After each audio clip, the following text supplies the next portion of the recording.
I'm single, I'm on all the apps, doing them all, we know it, we know the game, and they're not working well for me. I think it's because I'm too honest on them. I don't mess around. There's no Photoshop, and I'm very transparent about all my physical attributes. So I'll put like a real photo up there. I'll list my height, 5'11 and 3/4. I'll put my weight. I do put that one in kilograms, but keeping the ladies on their toes.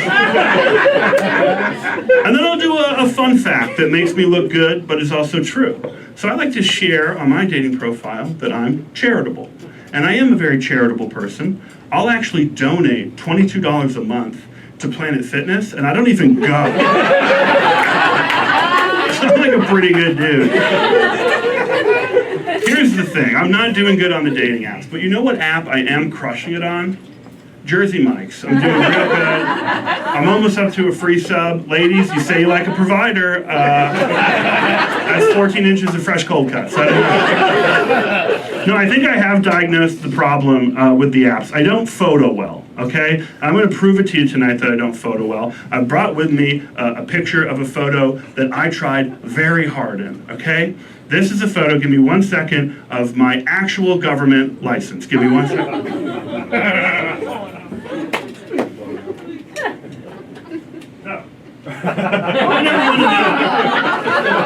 That I got a haircut for this picture, I timed it, and I tried very hard, and 2 weeks later, this showed up in the mail. What do we think?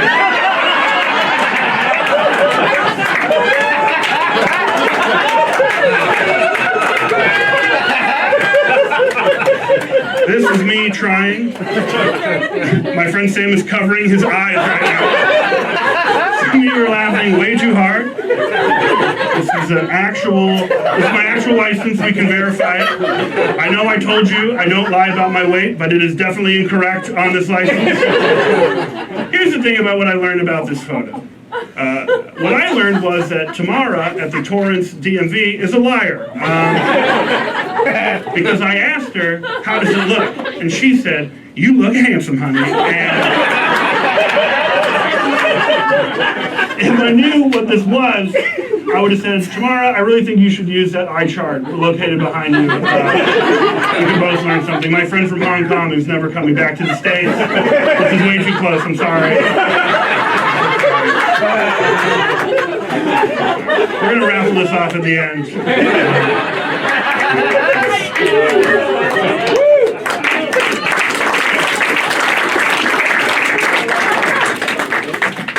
So, you know, I'm working on it. It's been good, though, you know, to get back out there and date. I have gone on a few dates. And it can be tough because I am self-conscious about so many things, and my strategy is to get them out of the way immediately, right? Like, I'm a very hairy person, and it bothers me. Like, I'm so hairy that I have to use Head & Shoulders shampoo on my head and shoulders. I thought when it said 2 for 1, it meant body parts. I didn't know. It's tough, too.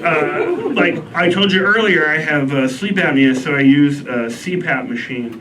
And when you're trying to date a woman, you got to get that out there because that's an important thing that they need to know. And in my last relationship, I did actually forget to tell my ex. And then the first time she was going to stay over, I was like, oh my gosh, I haven't even revealed this thing about me. So right before she came into my bedroom, I was like, look, when you go in this room, you're going to see some things you can't unsee. And you've got to be okay with it. And she misinterpreted it. She was like, oh my God, what are you, some sort of like ladies man, some sort of player? Is this where you take all your hoes? And I was like, very different type of hose. But you're not with us. So now I try and get it out on a first date and see how people react. I try and do it in the most clever and cute way as possible, but sometimes it backfires. Like I went on a first date with this girl, and I asked her, what does she look for in a guy? And she said, I know it's corny, but I look for a guy that can take my breath away. I was like, okay, interesting. What about a guy that can take his own breath away? Would you be interested in that?